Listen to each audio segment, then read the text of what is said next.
테드는 턱스 앞에서 차를 몰고 나가는 치어리더 출신 여성을 바라보며 여전히 외모가 뛰어나다고 생각했다.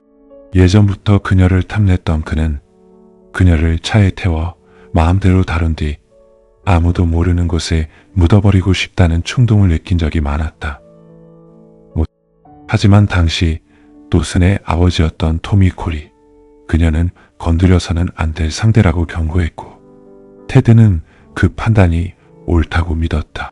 교도소에 다녀온 뒤에야 테드는 토미 콜이 아무것도 몰랐다는 사실을 깨달았으며 도슨만큼이나 그를 증오하게 되었다.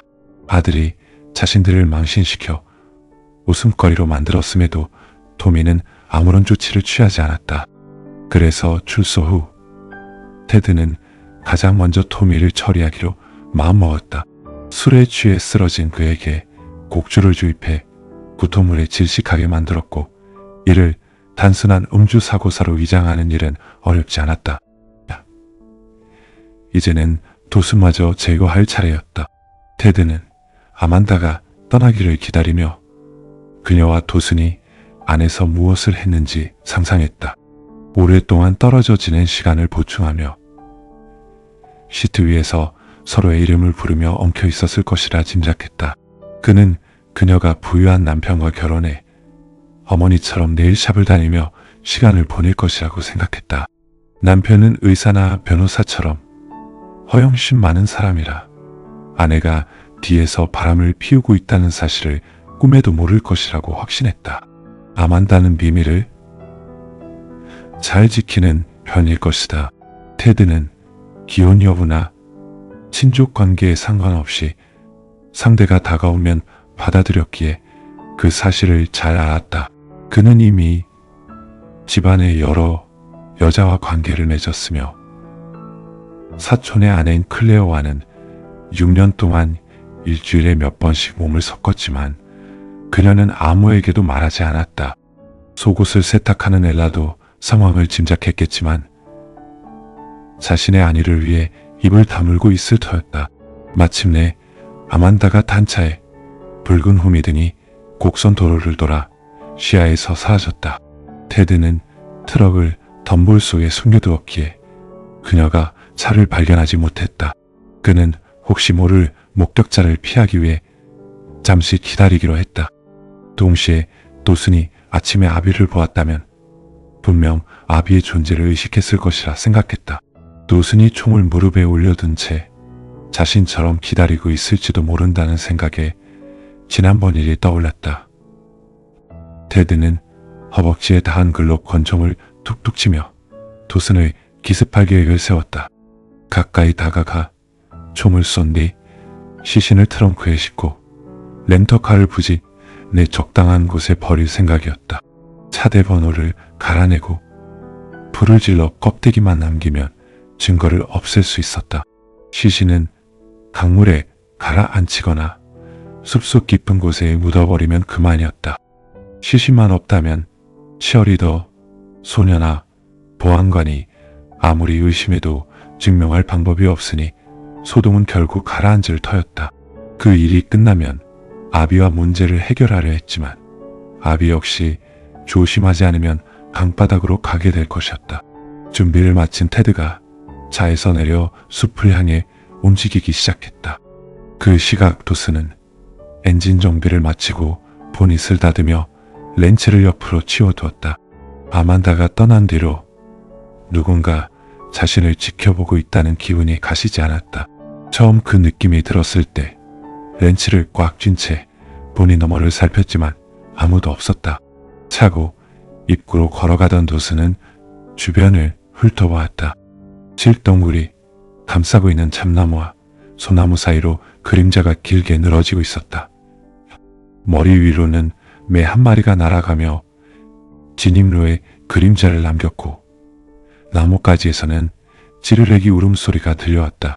초여름의 열기 속에 정적이 흐르고 있었다. 하지만 누군가 보고 있다는 확신이 들자 도슨은 오래전 집 모퉁이 참나무 아래 얕게 묻어둔 샷건을 떠올렸다. 기름천으로 감싸 밀봉에 묻어둔 총이었다. 서계집 안침대 밑에도 총이 있겠지만 그것들이 필요한 상황인지는 알 수 없었다.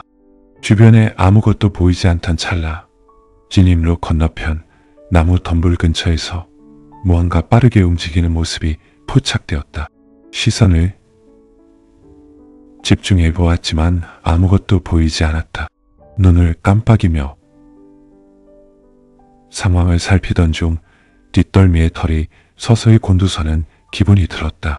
테드는 성급하게 움직이는 것이 어리석은 짓임을 알기에 조심스럽게 발을 뗐다. 다른 방향에서 접근해줄 아비가 곁에 있었다면 좋았을 것 같다는 생각이 스쳤다. 다만 도순이 이곳을 완전히 떠나지 않았다면 여전히 근처에 있을 터였다. 만약 차를 타고 출발했다면 엔진 소리가 들렸을 것이기 때문이다. 도순이 집이나 차고 혹은 야외 중 정확히 어디에 있는지 알 수 없었다. 낮엔 집안이라면 들키지 않고 접근하기가 까다로웠다.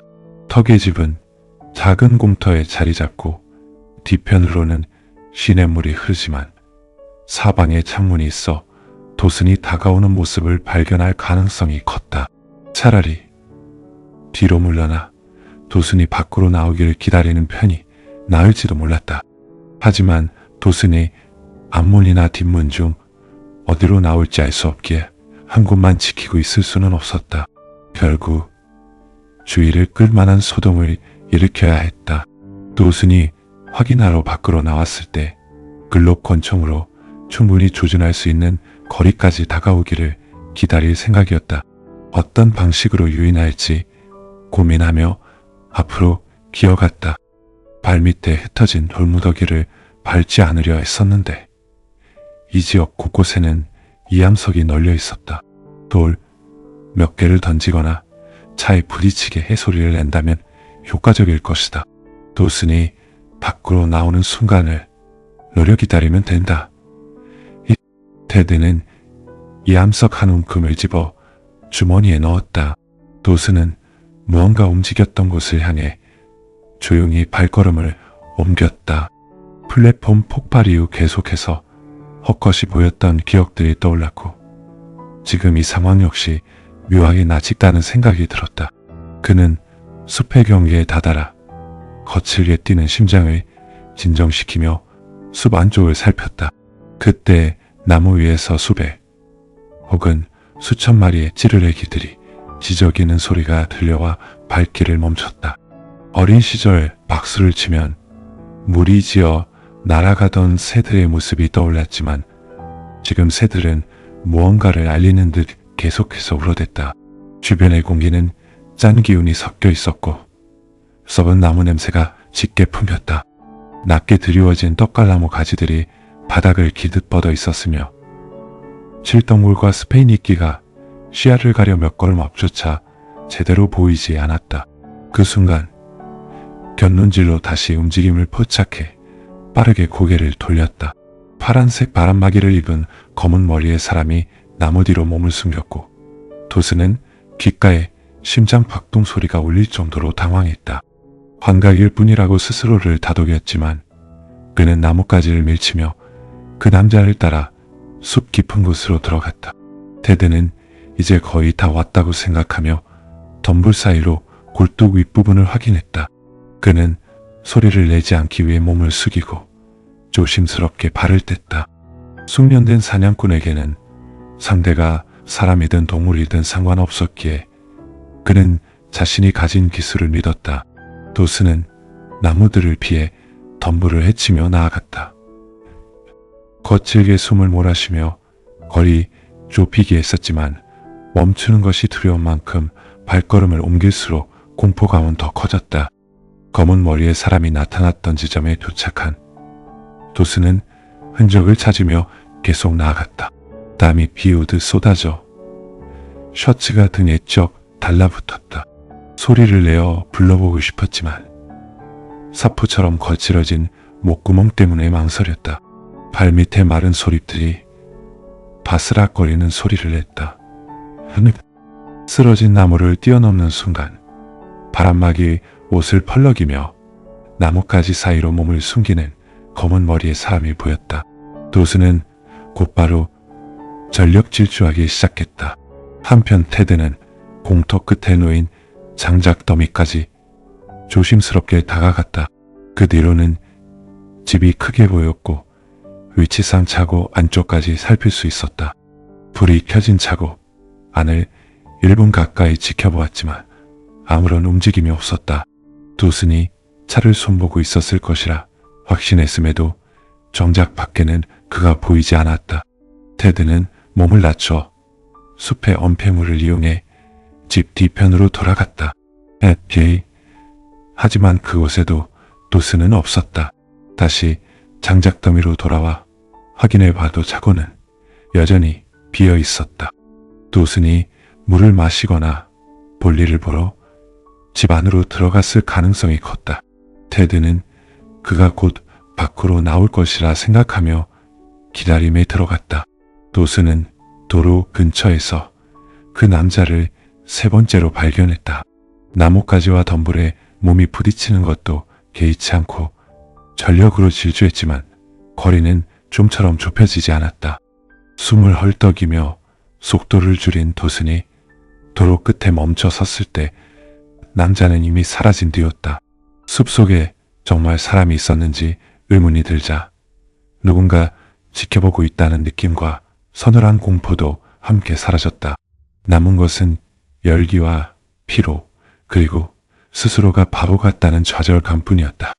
초여름 더위에 윈드브레이커를 입은 검은 머리의 사람을 쫓아다니는 자신의 모습이 과거 클라라를 보았다는 턱의 상태와 비슷하게 느껴졌다. 도수는 거칠어진 호흡을 가다듬으며 정체 모를 남자가 왜 자신을 따라다니는지 고민했다. 하지만 정작 본 것을 떠올리려 할수록 기억은 잠에서 깬 직후에 꿈처럼 희미하게 흩어졌다. 도수는 고개를 저으며 스팅레이 작업이 거의 끝나가고 있다는 사실에 안도했다. 얼른 숙소로 돌아가 샤워를 하고 누워 생각에 잠기고 싶었다. 시추선 사고 이후 삶이 엉망이 된 상황에서 검은 머리의 사람과 아만다 같은 문제들이 머릿속을 어지럽혔다. 다시 숲을 가로지르는 대신 도로를 따라 진입로로 올라가기로 한 도스는 아스팔트 길로 발을 옮겼다. 그러다 덤불 뒤편에 주차된 낡은 트럭 한 대를 발견했다. 턱의 집 외에는 아무것도 없는 이곳에 트럭이 왜 있는지 의아했다. 타이어 상태는 멀쩡했고 고장이 났더라도 도움을 청하러 진입로로 나왔을 터였다. 덤불 속으로 들어가 확인해보니 문은 잠겨 있었다. 보닛에 손을 얹자 미지근한 온기가 느껴졌고 도스는 차가 이곳에 온 지 한두 시간쯤 되었을 것이라 짐작했다. 트럭이 덤불 뒤에 숨겨지듯 주차된 모습은 이상했다. 견인이 필요했다면 도로변에 세워두는 것이 상식적이었기에 운전자가 일부러 남들의 눈을 피하려 했다는 생각이 들었다. 누군가 의도적으로 차를 숨긴 것일까?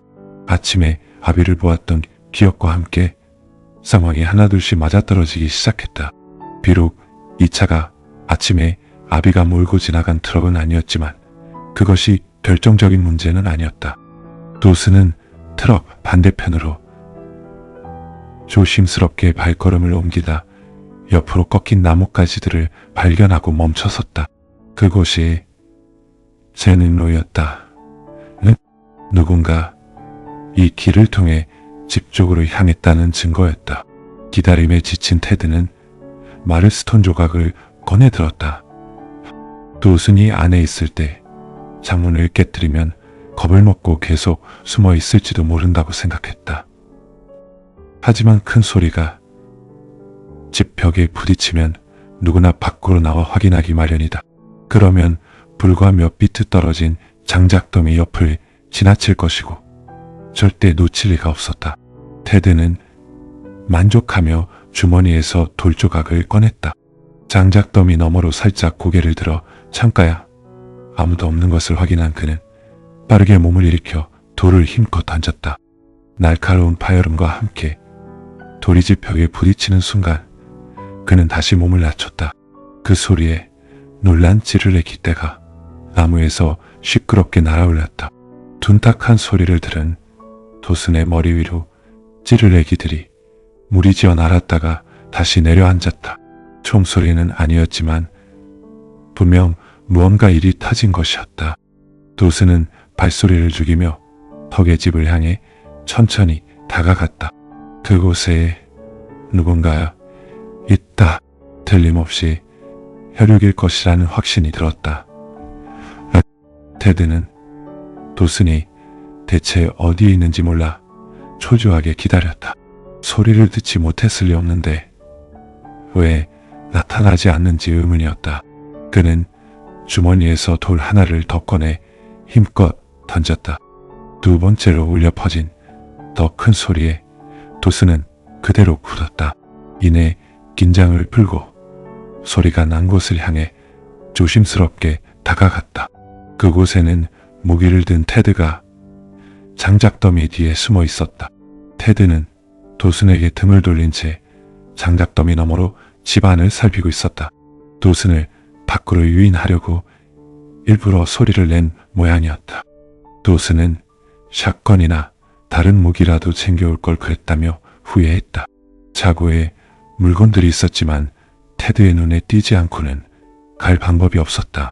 도로 쪽으로 물러날까 고민했지만 테드가 그냥 물러날 것 같지 않았다. 다만 안절부절 못하는 테드의 자세를 보니 조급함이 느껴졌고 이는 도슨에게 유리한 상황이었다. 도슨은 총에 맞지 않고 상황을 해결할 기회를 찾으며 나무 뒤로 몸을 숨겼다. 10분 정도 시간이 흐르는 동안 테드는 계속해서 화를 냈지만 집 앞이나 창가에서는 아무런 움직임이 없었다. 하지만 진입로에 주차된 렌터카의 범퍼 스티커가 보였고 차고에서도 누군가 작업한 흔적이 있었다.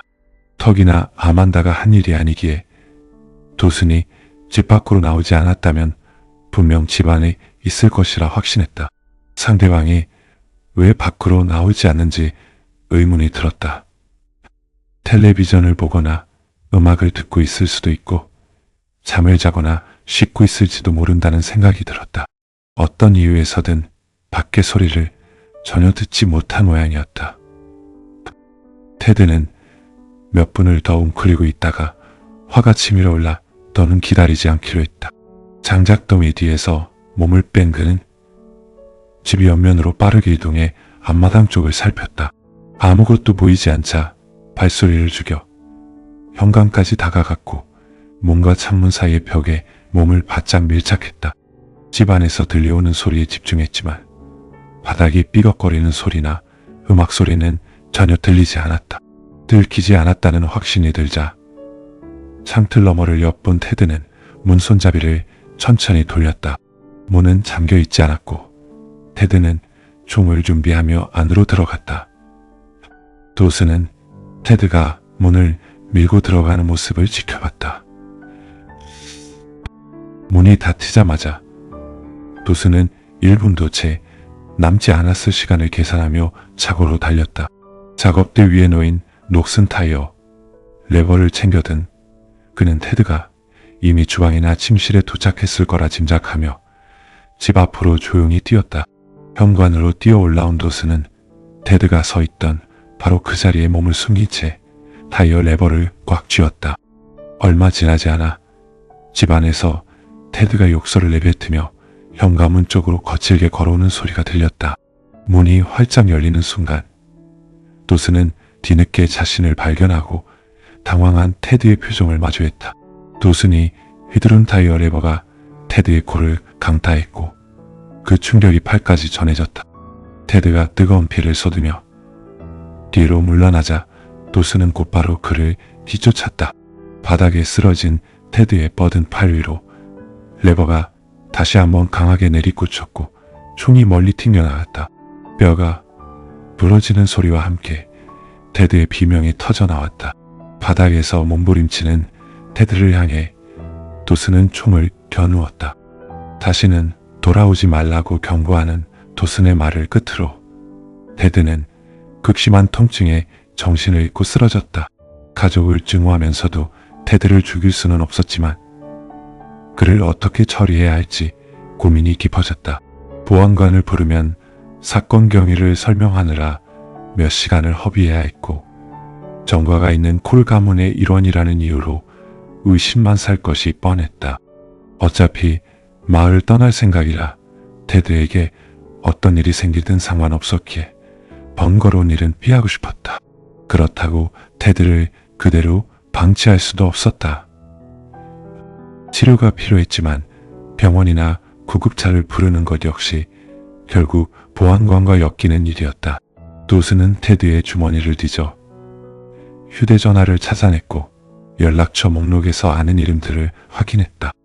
이어 트럭 열쇠를 챙긴 그는 차고로 달려가 번지 코드와 와이어를 가져와 테드의 몸을 단단히 묶었다.